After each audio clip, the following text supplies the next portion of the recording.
I love my HBCU. And boy, I love it, I love it, I love my HBCU. And man, I hope my team they won one. I hope my team they won one. Yeah, man. I hope my team they won one. I hope my team they won one. I tune into the HBCU Sports Lab to see if my team won or lost. If they lost, I'm quiet as a mouse. But if they won, keep tab. I'ma do the dab, yeah. Dr. Cavil, he know what he be talking about. Mike and Charles, they know what they be talking about. They compress the analytic data with the hip hop. If you know them like I know them, they gon' tell you if your team, if they won or lost, and who the ball. So listen to Professor, yes sir, and pay attention, cause he gon' teach a lesson. Cavil of Inside the HBCU Sports Lab with Mike Washington and Charles Bishop. Welcome to Inside the HBCU Sports Lab. I hope you're having a great day. Welcome to episode 645 as we keep getting better and keep counting down to 650. Wow. Welcome to episode 645 of Inside the HBCU Sports Lab radio show and podcast, a show that's covering the sporting HBCU dash for all things HBCU sports for institutions large and small, from the NEIA to the NCAA. We share insights and information on the HBCU sports culture, HBCU athletic aesthetics to facilitate the story of HBCU athletic programs and the business of HBCU sports. I'm your host, Dr. Kenyatta, along with my co-host, Mike Washington, Charles Bishop. We're filming from our home studios and sending a signal live to K-Sway's 1230 AM studios with the Texas Radio Hall of Famer, multi-Hall of Famer, Ralph Cooper, in the beautiful home of Texas Southern University from Houston, Texas. With that, let's bring on Charles Bishop, AD. Drew. Charles Bishop, how you doing today? I'm doing well, Doc. I'm doing well. I tell you what, up here in New York with some Texas Southern students here at the spring networking trip for minorities in sports. And I tell you what, Doc, you'd be very proud of these Texas Southern students up here. They are showing out. They are really came prepared for this networking trip, and they're doing what Texas Southern expects to see from these young scholars in terms of getting out in front of these sports organizations and these companies and really putting their best foot forward.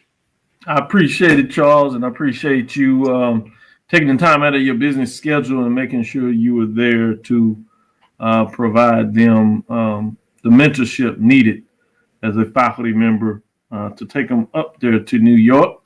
Sorry for the little coldness, but we appreciate you regardless. It's cold too. Can't control the cold, man. We can't control the cold, but it is what it is. With that being said, Drew, how are you doing today?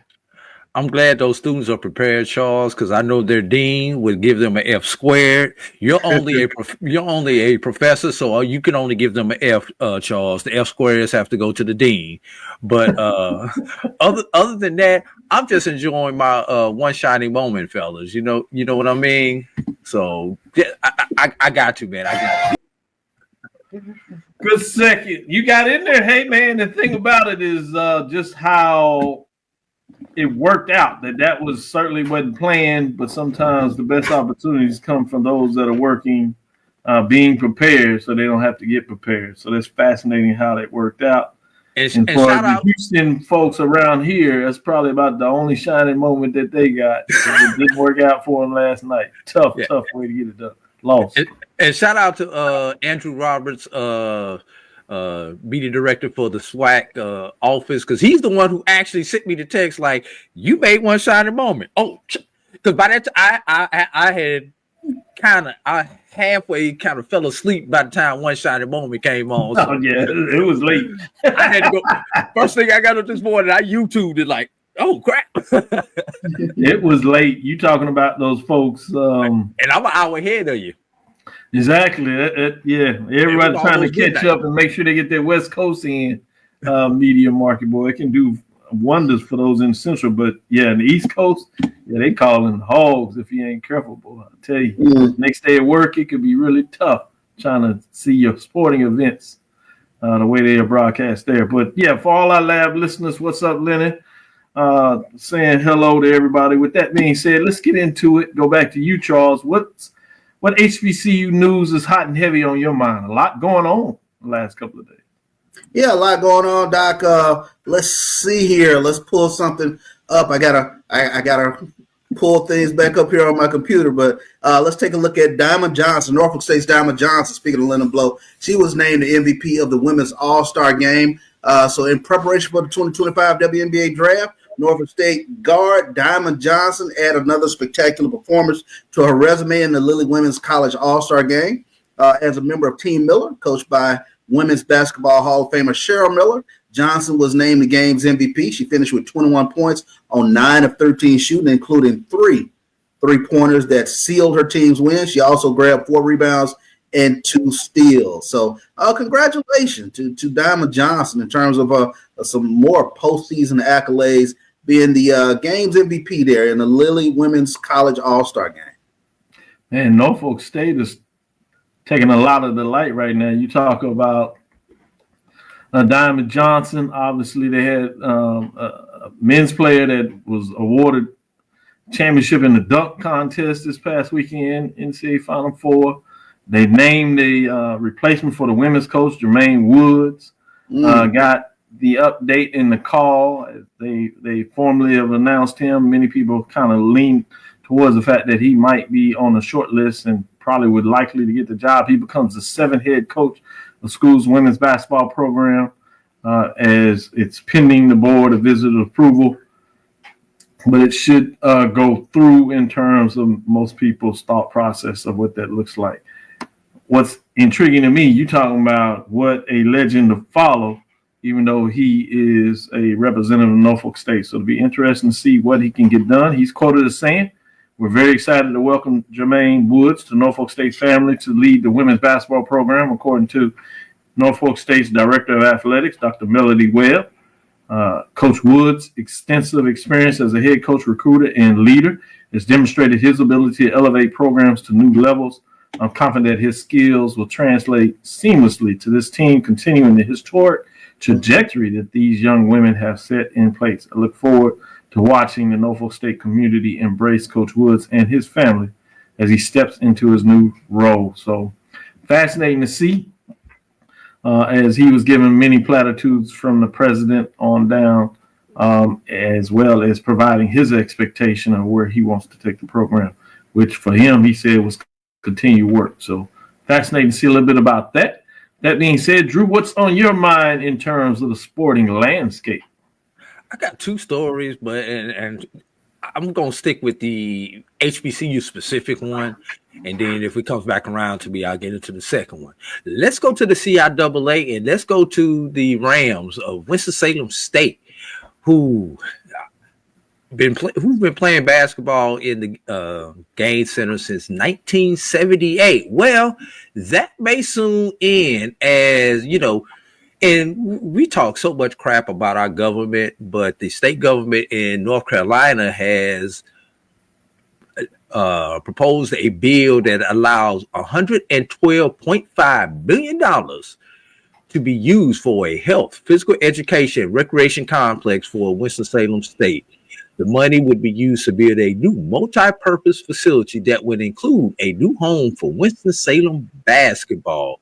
We know the current gym seats about 2,500, which was an improvement from their other gym when Big House Gaines coached that only sat 1,500 people. So, and if we remember back to when Winston-Salem tried to make the move to the Division I level, this was one of their bigger problems because they could not host basketball games on campus and had to rent out of the facilities, which was one of a number of problems that, I won't say problems, issues and opportunities that occurred during that transition. If you remember back in about 2006 to about 2009, if I've got my years correct. So, but kudos, anytime we've got an HBCU getting money, especially from the state government for new facilities, be it athletic, be it dorms, be it classrooms, be it whatever,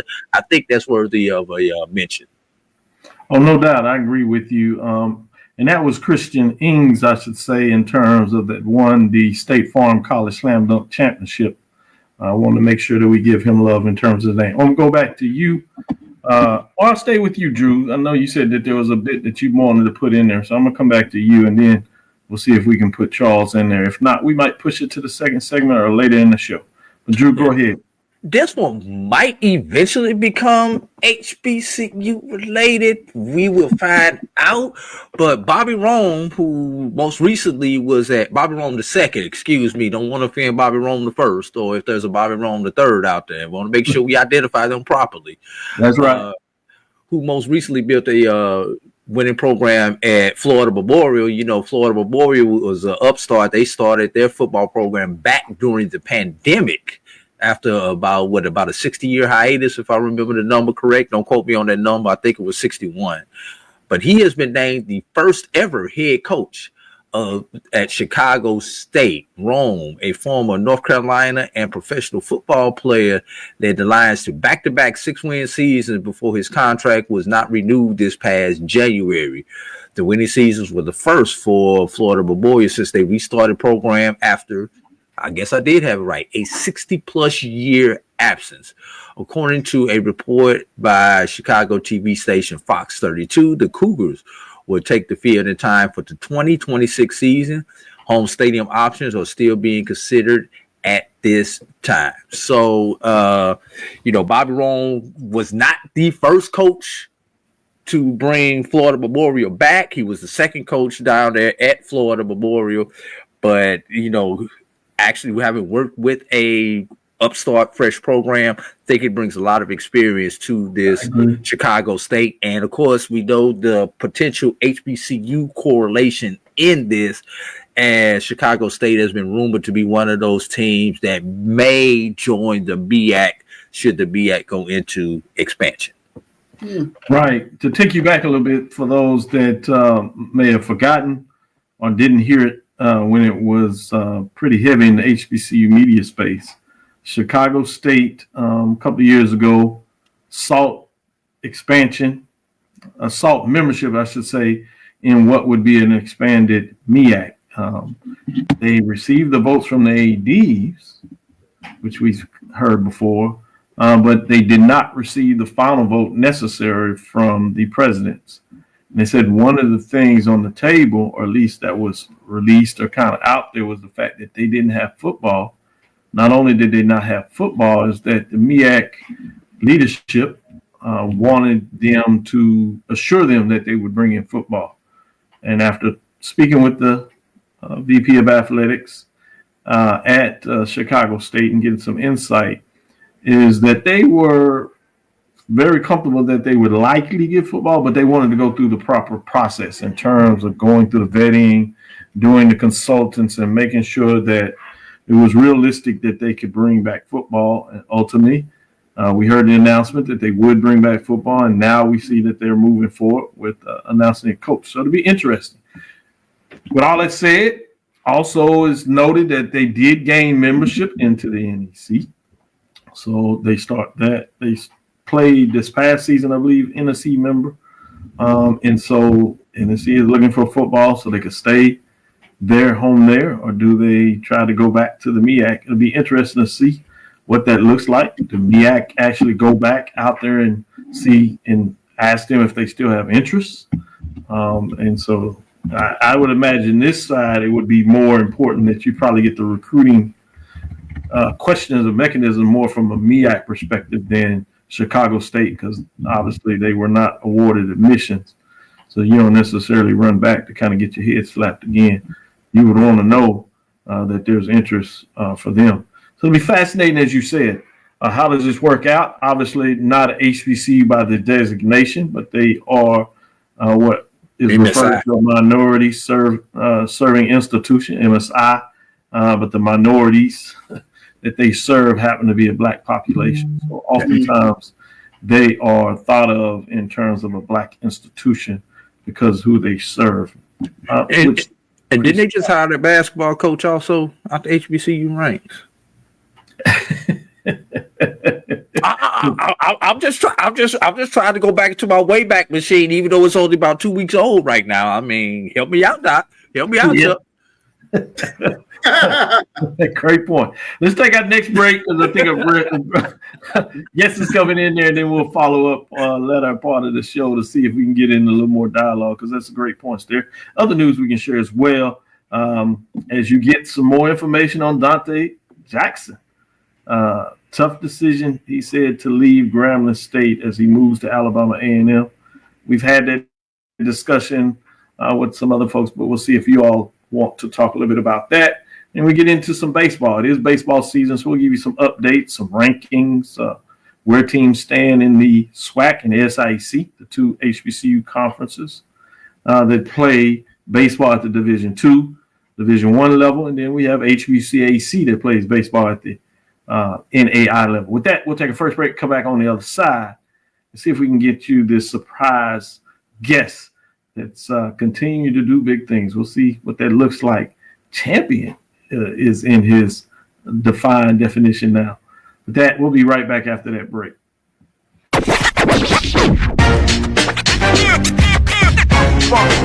It's like a loop machine.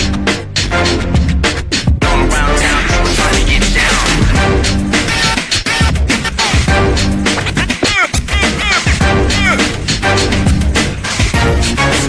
It's like a loop machine.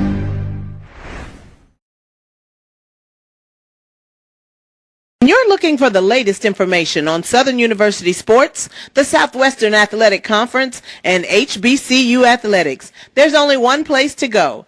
Tune in to the Carlos Brown Show, exclusively on the Black College Sports Network. It's never too early to plant the seed, to share the tradition, and instill a sense of pride in your HBCU with your little ones. HBCU Pride and Joy Children's Boutique helps you share your school spirit with a wide selection of adorable kids apparel and accessories officially licensed from your favorite HBCU. Visit hbcupridejoy.com and follow us on all social media at HBCU Pride Joy on Facebook and Twitter. Hey y'all, it's your girl Sonia from She Say Sports. Make sure to check us out every Friday morning at 9 a.m. on Black College Sports Network, YouTube, and Linktree. And please don't forget to subscribe to our YouTube page.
Taylor of Jackson State University.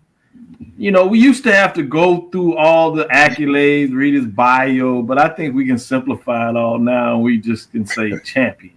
The champ is here. The champ is here. What's going on, fellas? How everybody doing, That man? being said, welcome to the show, Coach TC Taylor. How's it going, Coach Champion? It's going good, man. How you guys doing? Thanks for having me on. Nope, doing great, doing great, TC, doing great, man. Yes, Despite man. the fact that you took my trophy from Tallahassee, but other than that, I'm all right, man. Good to see you again, Coach. You took a lot of trophies from me, but hey, I'm on the team. And you even had me in the transfer portal for a minute. You ain't take no trophy from me. Shit, I got a piece of trophy. They told me I was welcome in Jackson. So, you know, I'm family. I'm good. Ain't no problem with me, Coach. Coach, how does it feel? I mean, when did you get a chance to realize that you accomplished that year's goal? I know, coaches, you all in some ways have to find a way to move on to the next chapter.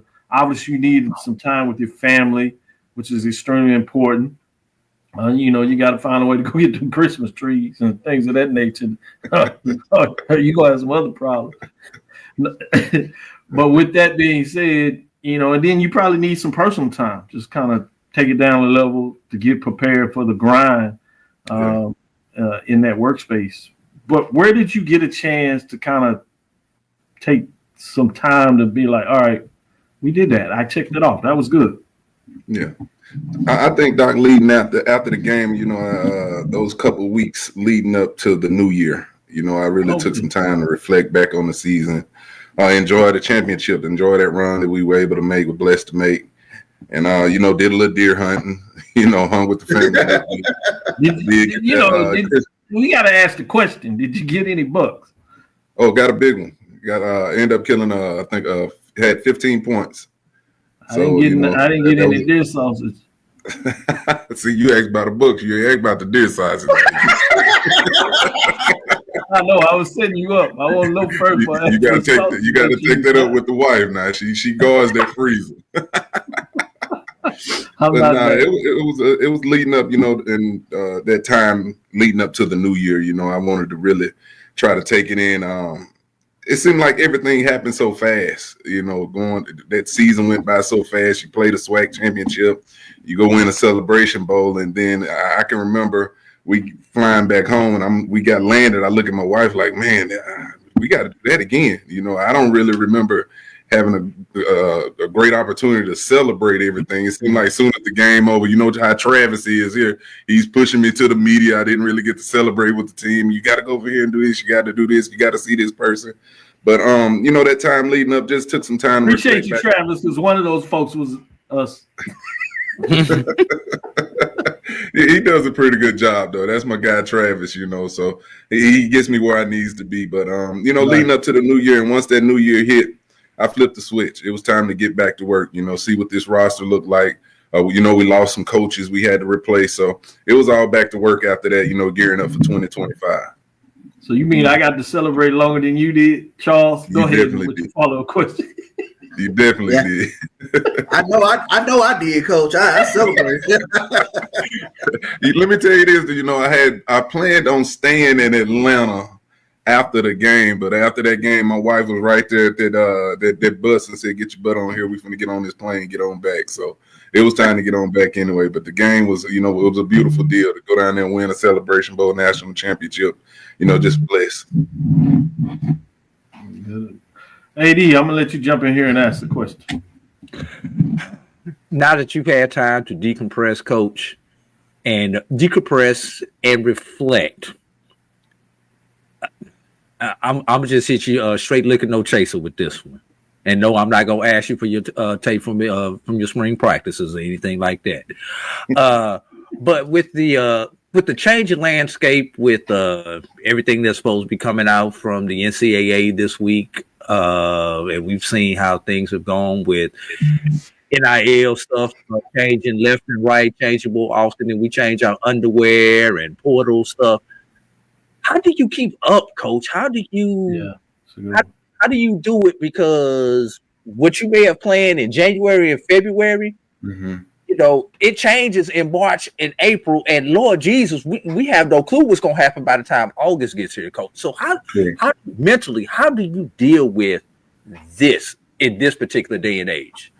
I think you just got to take it as it comes. Like just for instance, for us right now, we just finished up with spring ball. So now we're just, getting ready for that storm of that transfer portal opening on April 15th. You're going to have guys going in, but just as soon as guys going in, we got to go in there too and be able to get some quality guys out of the portal, But it's like you said, I think you said it well. This is just what college football is. You got to adapt quick now to the things that's going on. All these kids are about pay for play right now. That's what the bottom line is. You want the good ones, you got to be able to generate some kind of funds with collectors and, the NIL deals for these young men. And, I'm not knocking it. I'm a former athlete, played it at its highest level. I feel like I wish they'd been doing it when I was playing, but that's just the name of the game right now. These kids want to be compensated for play. Each year, though, the rosters are changing. each year. Each year you're dealing with entirely new rosters. That's why we were so heavy more high school this past season. The way we recruited, we kind of stayed away from so many transferred guys because those high school guys you're a lot of times able to get 2, maybe 3, luckily 2, maybe 3 years out of those type of kids. But that's just what it is. You're going to be dealing with the transfer portal. Heck, I think about my situation. I've been losing coaches each year I've been in here. The coaches are even hitting the portal nowadays. So that's what it is. So you got to do a good job of what I tell my staff and the guys that's under this building. Go out and find the guys, the people that want to be here, and let's not forget how to develop these guys. Once you have a culture in place, I think all of that takes care of itself. Anytime, like when we have new coaches come in here, they see the standard, they see how we operate, so they know right now I got to raise my level of coaching and teaching and how I mentor these young men. The players, when they come in here, we had a few transfers that did come here in the mid-year, and they were able to adapt quick because the players that was currently here, you coming off a championship year, they know how we get from the moment we get up, how we operate till the time we leave this building. So, I think the culture has to be set in these programs. So when you're getting so many new faces year in, year out, you're able to compete on a high level. Can I ask a quick follow-up? Just a quick one, Doc. Sure. Do you almost have to have a JUCO coach mentality nowadays, even though you're at a 4-year institution with the turnover? We know what turnover at a JUCO is. So do you almost have to have that mentality now? Now, I hear people say that all the time. We're glorified JUCOs. I don't look at it like that. You look at the group of 5 schools. You got Power 4 schools losing players each and every year. You just got to be able to develop what you got, get the most out of the players, that's on your roster. And that's what it is. They are dealing, you talk about some of these Power 4, group of 5 schools that come in here and, get those players out here. Yeah, they got a different deck of cards they're kind of playing with, but they're still losing a lot of kids year in, year out as well. Everybody's dealing with this problem. So the thing you have to do is make the adjustment, get the right players in there, or replace those guys when they leave and get it going. Basically, I'm not the type to sit up and make an excuse. That's just what college football is now. The demand is still to win. When it's all said and done. The alternative is that you have maybe a position where you can keep some players a year longer than you would in the class, the graduation. So I think that's that's what we pride ourselves on here. I tell these guys when I'm recruiting them and bringing in, we're going to no knock against nobody else, but we're going to do things the right way. We're going to do a good job of taking care of you on a day-to-day basis. While you're here, we want to make sure when you come through that door, come in this building, you want to be here. I don't want no guy waking up, having to come to practice, having to be around here in the building and just dreading coming to work, So we try to lay out a great atmosphere for these guys and let them know too, it's not only about the dollars, it's about how we developing you as a young man, as a football player, and getting you ready for the next level. And that we genuinely care. We do care about you as a young man. Mm. You have a lot of experience in this question, putting together a conference that looks at the HBCU ecosystem, where we're going to bring in commissioners of HBCU programs, athletic directors, VP of athletics, entrepreneurs, and some of those social media giants that are out there in terms of the HBCU space. I asked this question I provided information from this question. How do you think the HBCU ecosystem that may be slightly different than other FCS spaces, how could that be a benefit in terms of this new climate? I'm trying to grasp the question where you're asking. You're saying, how are we different from these other FCS programs as far as being HBCU? Yeah, I guess and maybe I'm interjecting some personal feelings. I believe that we're different. I think we have a unique culture associated with HBCUs that I'm calling it HBCU ecosystem, so I probably should have defined it a little more at first. But yes, that's the framing. Are there some benefits to being in that social cultural space that allows you in this marketplace maybe to try to take advantage of it? Definitely. I mean, you look at the fanfare in HBCU football right now, what's going on compared to the other FCS programs.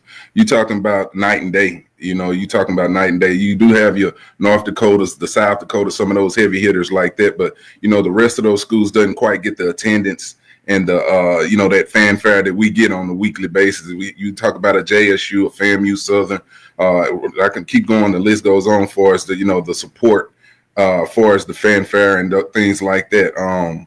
And I guess and then you look at the exposure that HBCUs are getting right now. You really don't. And this again, no knock against those programs and those other FCS schools, but for me, I don't really hear about a lot of those programs until the playoffs.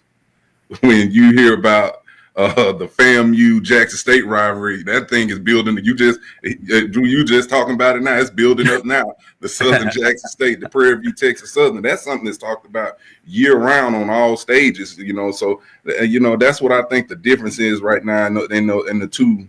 When you talk about HBCU and just regular FCS, there's the fanfare and the coverage and the exposure that, HBCUs are getting right now. We're a hot brand. You talk about the Celebration Bowl. That's one of the biggest bowls that's on television right now, and that you can compare that to any other bowl that's going on in the holiday season. So we're a hot brand. We got to stay on the gas and continue to, promote that HBCU brand right now. Great point. Charles, you want to follow up with last question? Yeah, and I wanted to kind of follow up on something you were talking about, TC, especially talking about their culture. And one of the things that I really marveled at with the 2024 Tigers was, I said this on a weekly basis, that the opposing team had to match you guys' physicality. And I marveled at the way you guys really sort of physically whooped teams and wore them down in the fourth quarter. But turning the page this year, how do you mine talent for guys that are physical and can integrate themselves within that Jackson State culture? Yeah, I mean, that's the way we recruit. Those are the type of the guys that we want to bring in here as well, coaches in the same mindset. We played, like you said, Chuck, it was a physical brand we played. It might not have been the prettiest every week, but, our team just wears on you. It just wear on you. If you think you're going to come in there and be a finesse type team, and we're going to come out there, we still play with the mouthpieces tucked in, chin strapped, and we're going to get after it. And that's what we pride ourselves on. We're going to build it in the trenches with that O line and D line. And you saw in the Celebration Bowl, we was able to run the football when we wanted to. Our D line really dominated. That's just something we building this football team on going forward, and we're going to continue to do that. We have. I had Herb Mulligan, some other great running backs in here, and that's the culture. If you come watch our practices now, this was the first time since I've been the head coach. We had tons of college coaches just wanted to come by and watch us practice, and then when they get done watching, they say, "I see why," because this the springs and this time, like the spring and the fall camps, it's not that's not a tag off session for us. We're playing physical football. Each and every time we were able to touch the field, and it was able to translate out there. Our strength program, Coach Beef, did a great job with these young men, getting them stronger. We didn't really deal with a lot of injuries. We had some injuries early at the skill position, but, with those big bodies and stuff, we were able to get them through the finish line for us the whole season. So that's what it's all about, and we're going to continue to preach a physical brand. And, you just got to expect that when you play a Jackson State football team. Were there individuals who stood out for you in terms of this 15 practices and looking at spring ball? Were there guys that you were like, yeah, can't wait to the fall? Okay. Hold on. Let me get my pen. Go ahead, Coach. I wasn't going to ask because we got snipers out there, man. Folks in these portals, so I just gonna call you on the phone. Charles just gonna put it out there, and that's the JSU position right there. And that's the JSU alum who sold him out like that. But no, there was some guys that really stepped up. I'm excited about a few names you guys know. Jacoby Morgan has been a stellar, guy at the quarterback position. Anytime you can have somebody that's been here around 3 years now, and coming off a championship year, he made some strides. I challenged him this spring. I need to see you, be able to make some throws from the pocket, because with an Herb Mulligan walking out the door, a little more going to be on his shoulders. Herb was able to kind of tote the mill on that offensive side of the football, so a little more going to be on him. Travis Terrell. Oh my God, he has had an awesome spring. We was concerned, not so much concerned. We just wanted to see, how could he, weather the storm for us being an every down back for us at that size. He's put on 10 pounds. He done added some muscle in the weight room. He still is, very explosive on that offensive side. Who else? Jamil Gardner has been having a great camp. Our wide receiver, that we were able to get in here last year that we've been kind of waiting to take off. So it's quite a few guys on the defensive side. You got Reed Pulliam coming back. The Mike linebacker, as well as Ashton Taylor. I just don't think nobody in the league can block Jeremiah Williams. We were blessed to get him back in here for spring ball. He was here, there's some people chopping at the bit to get their hands on him. So I'm just keeping my fingers crossed. Hopefully we can get him to the fall, but he's been unblockable. We almost have to hold him out of some practices to get some things done. A couple new names, Kamari Rogers, I played with his dad here, the corner, the transfer from Mississippi State. He has really lived up to that name and that, everything that he's been advertised. He's been done a great job. You lose a Rod McDaniel, Chuck. That's the guy getting ready for the draft, but you get Cam Silas in here, 6'3", 215, 220-pound safety, transfer from Kansas State that has been turning heads each and every day. So it's so many guys. The kid from Kanye, the kid came over from Alabama State, wanted to join our program, plays defensive line. He's a really good player. So we're excited about it. I'm not going to do like I did last year and go through the entire roster, but it's a lot of guys up here. We got some good depth, there's some guys that can really play football. Save it for media day. We'll get you on media day. I would say this before we let you go, Coach. I did like the jacket that was presented to the team. I like the jacket. So just so you know, we colleagues, friends over the years now. I wear a double X, if need be, if there's a 3X out there, I can make that work. So if something just falls in the closet, right, just let me know. You won't get in trouble with that over there in Houston, though, we. I'm fine. Transfer portal, baby. Transfer portal. That's my thing. Fans can get a little bit of this love too. But I got you. To represent HBCU sports and fans out there, and we have the privilege of having this platform to show. And so I'm looking for those young people that are in elementary, middle school, and high school. So I go around there. Obviously, I have my son. And so one of my things is that I do in the brand is when I want to change up colors or wear something different, I want to represent it from an HBCU perspective. Okay. And so I do that with the hats and jackets and things of that nature. I travel all the time to doing conferences and symposiums, and I want the world to know that HBCUs are thriving. We're persistence, as I like to say, past, present, and persistence. So for me, it is the body of work from a research, marketing, branding perspective. It's what I do, what I live, what I eat. And we appreciate that too, Doc, man. You continue that. No problem. No problem. I had to find a way to get off the hook. With that being said, that's what I said. That's what they say. That's what the dean does. He finds a way to mix it up. I'm pretty good at it. Well, we'll let you out there. I know you have a big schedule. We need to make sure we get some love from baseball as we talk about that, and softball as they keep those rivalries going throughout the year. So when you turn back over to football, they're hot and heavy, and we kind of had that discussion. With that said, we'll give you time back. Appreciate you joining us on the show. We'll take our next break and come back on the other side. It's Coach T.C. Taylor. The champ is here. Appreciate y'all. Since 2002, Empowerment Resources, Inc., a nonprofit organization, has empowered more than 1,500 youth and adults in Duval and surrounding counties through its programs Journey into Womanhood, Girls Mentoring, Life Skills for Teens, and parenting education coaching. To get involved with programs, volunteer, or donate, visit www.empowermentresourcesinc.org. Follow us on social media, facebook.com/empowerment.resources and instagram.com/empowermentjax.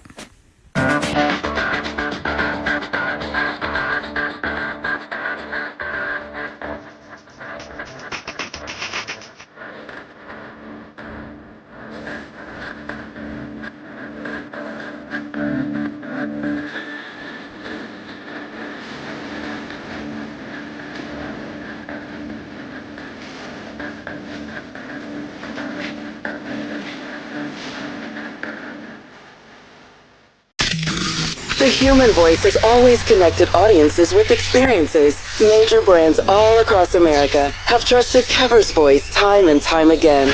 Conversational, powerhouse, intelligent, and sincere. That's the voice you need for your creative marketing process.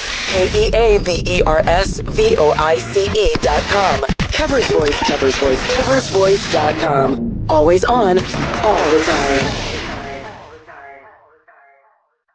It's never too early to plant the seed, to share the tradition, and instill a sense of pride in your HBCU with your little ones.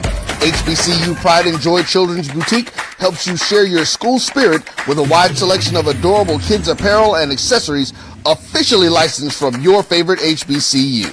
Visit hbcupridejoy.com and follow us on all social media at HBCU Pride Joy on Facebook and Twitter. When it comes to professional learning, teachers deserve better.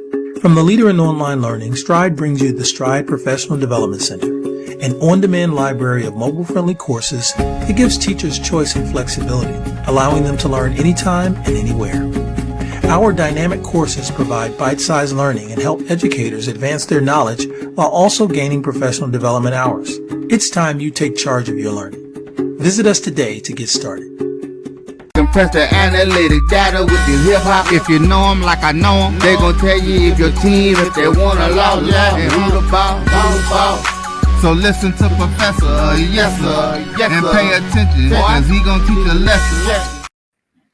This is Dr. Cavil with Inside the HBCU Sports Lab. Wanted to talk a little bit as we have a quicker segment here, and we'll go our last segment. We'll give you some updates on some games to keep your eyes on, rankings in the steady. But I wanted to go to Black College Nine's top 10 poll rankings for baseball. We call it the major division. They call it the large division. We also call it the mid-major division, and they call it the small division. That is on blackcollege9s.com. I will not do the entire poll ranking. You can go to the poll rankings and see it. But what's interesting for me here is the fact that we'll look at the top five. And of the top five, 4 of the teams are from the SWAC, and it looks like maybe the SWAC standings was paramount in a lot of people's minds. And of the top 10, 9 of the institutions from the SWAC. So the SWAC is dominating the top 10 rankings. From 5, you do have North Carolina A&T, independent program there in the Colonial, better known as the Coastal now, CAA. You have number 4, Texas Southern Tigers. In the mix as they're making an early season run. We usually think about them getting hot late in the season. They started off in a really good position. And then you have proverbial those teams that were out of the Eastern Division. As you just have one division now, you have Alabama State, which is 3. And at number 2, you have Bethune-Cookman University, those Wildcats. Florida schools are hot and heavy, as number 1 is Florida A&M and the Rattlers. So again, 4 of those top 5s out of SWAC. That's pretty much the top 4 teams in the SWAC. So, Charles, I'm just interested. What are your thoughts when you kind of hear the top 5 of the top 10 released last Wednesday? The next release will be next Wednesday. So I wanted to give a little update as we start talking about baseball. What are teams looking in terms of the national rankings, if you would? I tell you what, when you take a look at the top 5, especially 4 out of the top 5, I mean, they're playing some really good baseball. Especially hitting the cover off the ball. Texas Southern has a young man in Kelton Phillips. I mean, leadoff hitter. It's just hard to keep him off the base pass right now. I'm sure he'll be in the running for SWAC Player of the Week. He had another dominant performance this past weekend against Alcorn. Can't say enough about what Florida A&M did to Jackson State. When you talk about a 3-game sweep of a really good baseball team. I have to give Florida A&M some credit. They cooled off a team that, from a pitching standpoint, one of the better pitching teams in the SWAC. They jumped on them on Saturday, 11-1 victory. Good stuff. Drew, what are your thoughts in terms of the rankings in terms of the top 5 in the top 10? Interested that 3 of the top 5 would be what you would consider warm weather teams. The two Florida teams and the Texas team being quote unquote warm weather teams where they can get it going a little bit more often outside in you know, Good point. compared to some of the other teams.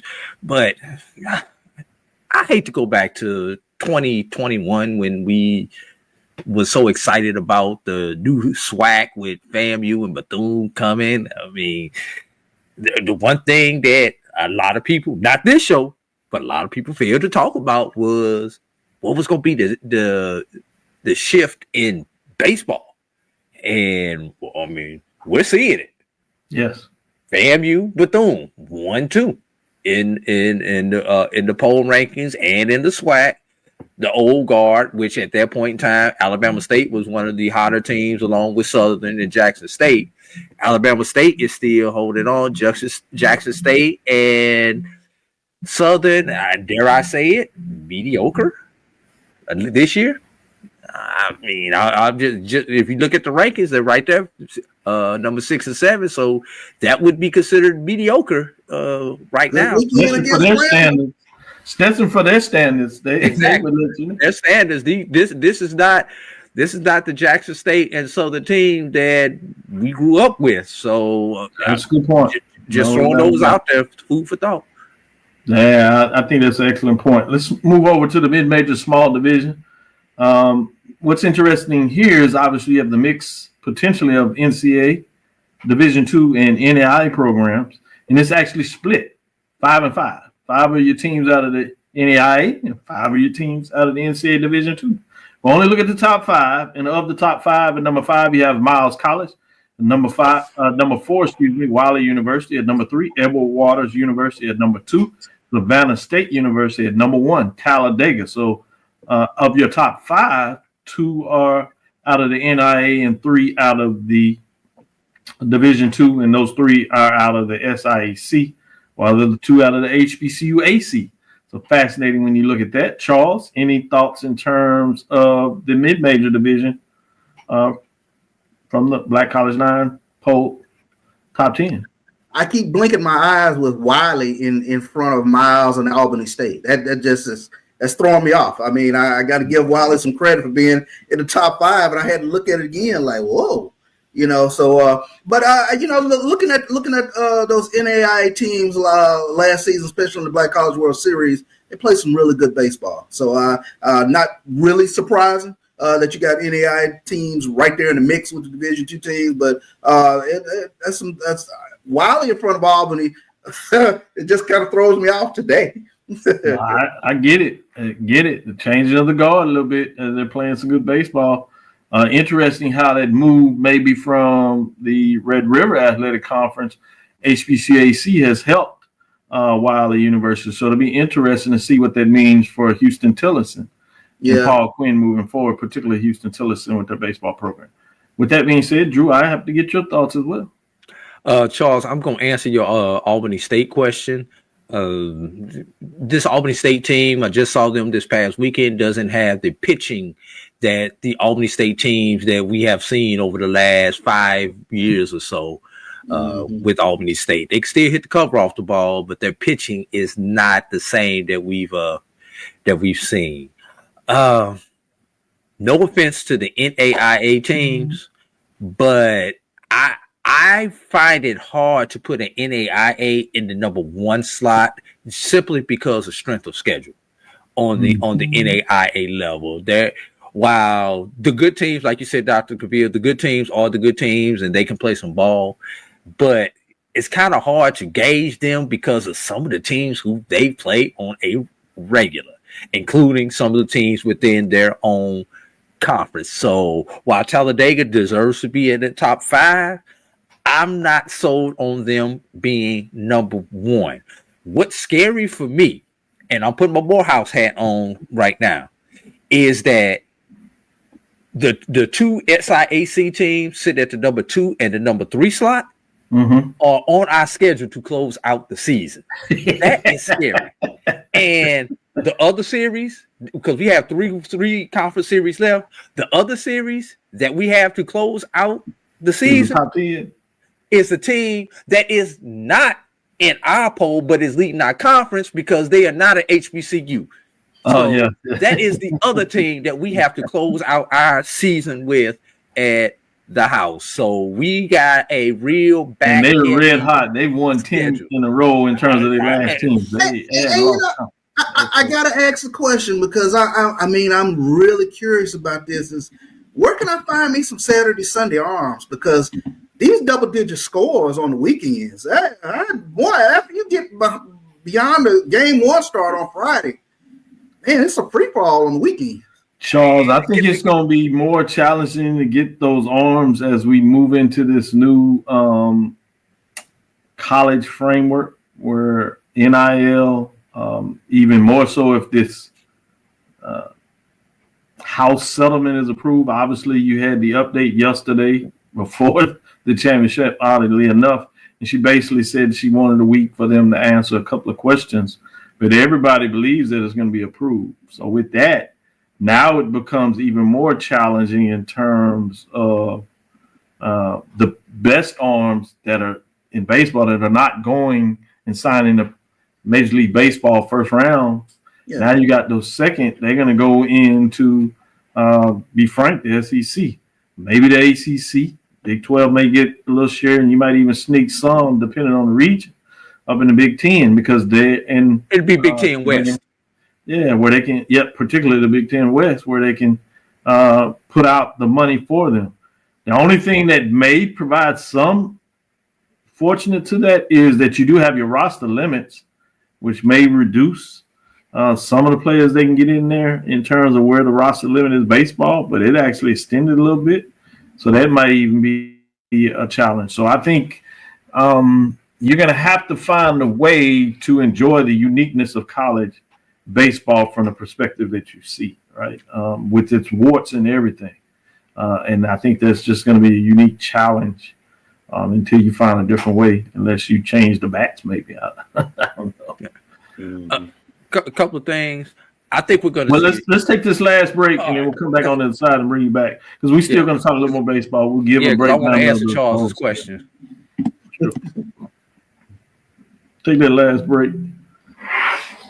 Planning an event from weddings to corporate functions, CMJ Events LLC brings over 15 years of experience to make your vision a reality.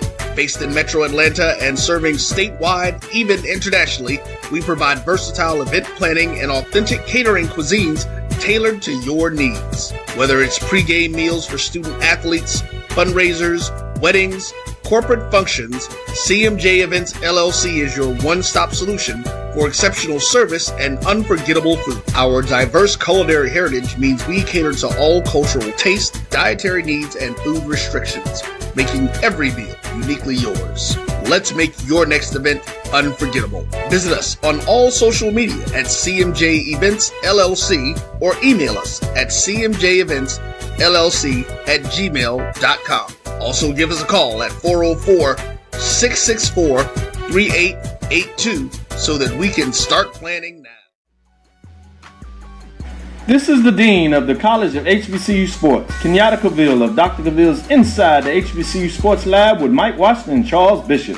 Come mix it up in the lab where the course lecture is in session every Tuesday from 6 o'clock p.m. Central Standard Time on Facebook Live, YouTube Spreaker, or the BCSN app, as we discuss all things about the HBCU sports culture, including exploring the week that was in the sporting HBCU diaspora, as well as the upcoming week of HBCU sports. With me, the Dean, the College of HBCU Sports, on Dr. Cavil's Inside the HBCU Sports Lab with Mike Washington and Charles Bishop. Course lecture dismissed. You're looking for the latest information on Southern University sports, the Southwestern Athletic Conference, and HBCU athletics. There's only one place to go. Tune in to the Carlos Brown Show, exclusively on the Black College Sports Network. Thank you guys for what you do for HBCU athletics. This is a fantastic avenue for all of us. This is our ESPN, so we love what you guys do. Brian, AD, Roy, all you guys at BCSN. We really appreciate what it is that you guys do for us.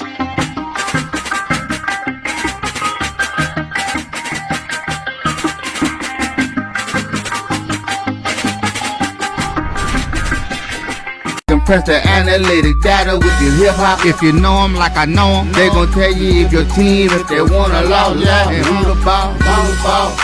So listen to Professor, yes sir, and pay attention, cause he gonna teach a lesson. This is Dr. Ville's Inside the HBCU Sports Lab. Drew, let's not waste any time. Let's you go ahead and get back into the question you had for Charles.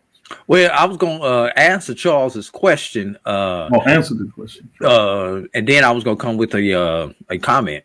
Charles, one reason on the D2 and NAIA level is hard to see pitching, especially on that last game. Lord Jesus, you talk about the second game. You don't have to work them last games like I do with my job. Oftentimes on that level, that's a doubleheader too. That's the Saturday doubleheader, so it really is a long day. But that's my point, Dr. Cavil. You've got 3 games within 30 hours. Yeah. And because of budget constraints and everything else, that's tough on these student athletes. That's tough on these arms. And because we don't have the money at the Division II and NAIA level to have those big rosters traditionally, unless you got a bunch of two-way players, it really gets tough to have enough arms, especially if you have a starter that can't give you 5 day one. If your Friday starter gets rocked, or your Saturday starter, if it's a Saturday, Sunday, if your game one starter gets rocked, and you have to go to your pen early, or even in the second game, you need your starter in game 1 and game 2 to give you 5 if you're gonna have a chance come game 3. If not, that's why we had those football scores a lot of times by we get to the end of the series. Charles acting like he's brand new. There was a time in the SWAC where we played double hitters on Saturday. He trying to act like he's brand new now that he got a little money in his pocket. And don't be careful with the change in format. In some of the weather, you've seen a little more of the double hitters in the SWAC this year than you normally seen in the last couple of years as well. Yeah. But go ahead, Charles. My comment, you mentioned NIL, Dr. Cavil, and right now, SEC baseball has been kind of equated to what you would see with AA baseball. Yeah, that's true. If you went to professional baseball. Yeah. I'm going to say this, with the changing landscape in NIL, these players who would have been draft eligible, who would have gone to the draft, why would I go to the draft for $500 a week when I can stay in college and make this NIL money?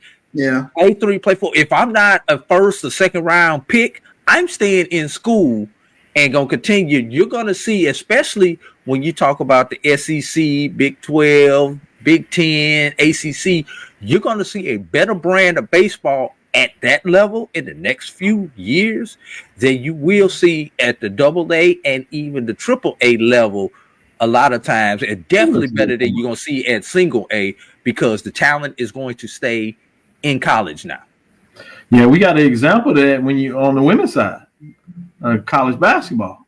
You've had 3 at least players that I know of, and it might be more, that have decided to retain another year in college versus going to the WNBA that were expected to be a lottery pick, certainly first round WNBA players. So you're kind of foreshadowing that. So great point when you look at that. I won't belabor the point too much here in terms of the poll, because it kind of mirrored what we see in our national rankings with your top 4 teams. It happens to be slightly out of order. You got FAMU at 11-1. They have a win streak of 3 games. Bethune-Cookman at 10-2 with a win streak of 3 games. You have Texas Southern also at 10-2 with a win streak of 7 straight games. So virtually tied there. The second place, Alabama State behind them. 1 game, 9-3, with a win streak of 3, and then you got top 5. We'll go with Grambling State 7-5 in terms of losing 2 straight though. Prairie View in the middle. Their series against Pine Bluff was rained out, but who would have thunk it? Southern and Jackson State are right there in the middle, trying to make sure they stay out of that bottom 4. Particularly when you think about Jackson State and Mississippi Valley State sitting at 4 and 8. Who would have ever thought that you would have those teams? Obviously, it's just getting to the halfway mark. So a lot of baseball, you don't have your doubleheader, so you don't have that. So some of these things could just be a scheduling quirk of you're playing what now you realize in the top part of the conference in terms of the rankings versus those that are at the lower bottom. We'll see how that shakes out. But we only have one more week where we hit the midway mark in terms of 15 games of a 30-game schedule. So I'm interested to see what that looks like. But as we get into this last part of it, and I wanted to follow up with you all, we'll talk a little more details on this on Thursday's show.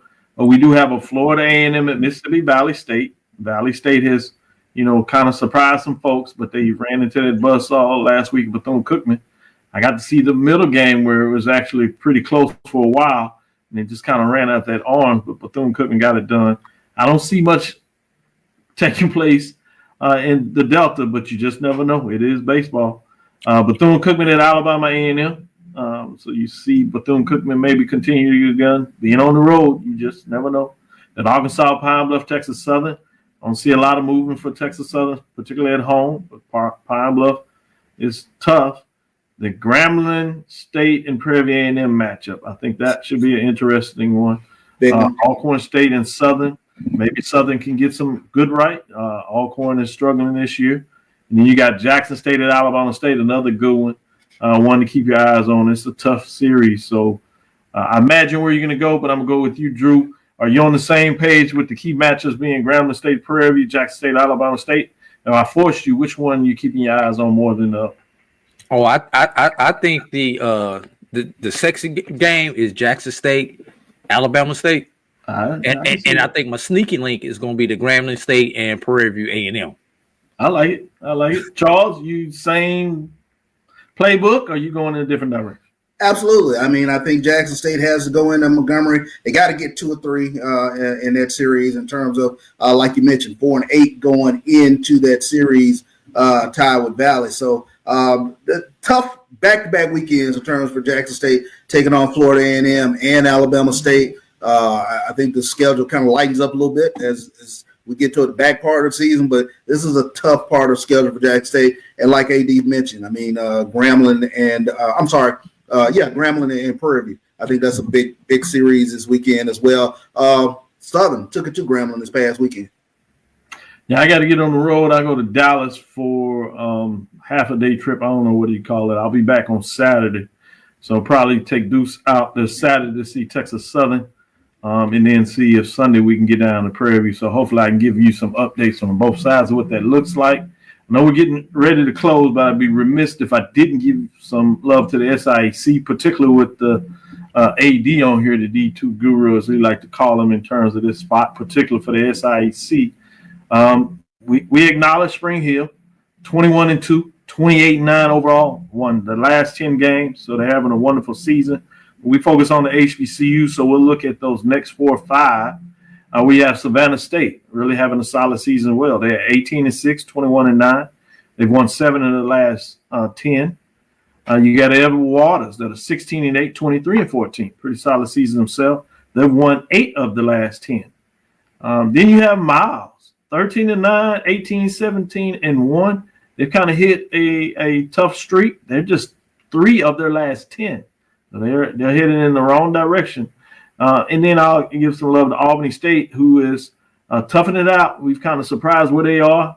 Albany State just swept us. They're 14-10, 19-18. They're 5-5, so they just had 500 in their last 10. So I'm not sure. Interesting to see what that looks like. So I did want to give a little bit of love to there. I will speak on Morehouse because we do have the SID here. They sit at 9-15, 15-8, 4-6 in their last. So they're trying to find a way. They get a chance, though, as Drew talked about it, at the end of the schedule. They get a chance to at least make a statement if they can figure out to get it going on the backs to get it done there. I did want you to do me a favor here, Drew, if you would. Pull up the website. I was talking about the Center for Africana Futures. One alluded to this earlier about the conference that we have coming up, a symposium. HBCU Sports AI Symposium. Be right here at Texas Southern University College of Education. It's April the 24th and 25th. 24th, we'll have the commissioners from the HBCUs coming in and talking to our students about how do you get into the business? How do you thrive in the business? We'll have ADs talking about that. Commissioners, I said, on Thursday On Friday, we have a full day length of information when we talk about the fact that we will have several of the ADs. We'll have some entrepreneurs coming in to talk with some business leaders. Again, we'll focus on innovation and action, looking at what that means in terms of the ecosystem. So AI athletics, understanding the value of historic brand association, innovation, and digital media for the future growth and persistence as part of the HBCU Sports Ecosystem series. That is presented here in the College of Education, Department of Health, Kinesiology, and Sports Studies, and the Department of Athletics have teamed up under the umbrella of the Center for Africana Futures. So wanted to get some information out there. You can go to that website, which is www.centerforafricanafutures.org, and click on the HBCU Symposium Ecosystem Symposium, if you would. If you want to join us, you're able to do that as well. But we do ask that you register. With that being said, we'll call it a show. Get these gentlemen out of here. Make sure Charles can get something to eat as we got him out there in the cold New York. But, sometimes you got to do what you got to do. Thank you for listening to Inside the HBCU Sports Lab. Make sure you share our podcast with your friends and colleagues. Make sure that Drew can continue to do his stuff in Atlanta for Morehouse. So we'll let these individuals go. I am Dr. Kenyatta, Cavil, the Dean of HBCU Sports, coming from inside the lab in the College of HBCU Sports with Mike Washington and Charles Bishop. Again, we want to thank you for listening to Dr. Cavill's Inside the HBCU Sports Lab with Mike Washington and Charles Bishop. Mike Washington is still on assignment. I have got to talk to him. Looks like I'll get to catch up with him while I'm in Dallas. So I'll be able to put my eyes on him, Charles, and make sure that he's good. And we'll let him know that we are trying to figure out why he's missing so many of his due diligence, but he keeps feeding me in paperwork to make sure he gets paid. I don't know how that works. I guess you got a lot of time in the severance pool. We look forward to next week, Thursday, to discuss the latest news in the lab. Follow me, Dr. Kenyatta Cavil. That's Facebook, Instagram, DrKenyattaCavil. Threads as well, Inside the HBCU Sports Lab on Facebook and YouTube. Dream big. Continue to move forward. We will talk with you soon. Charles? Of course. Drew? Lecture. Dismiss. Travel light, everybody.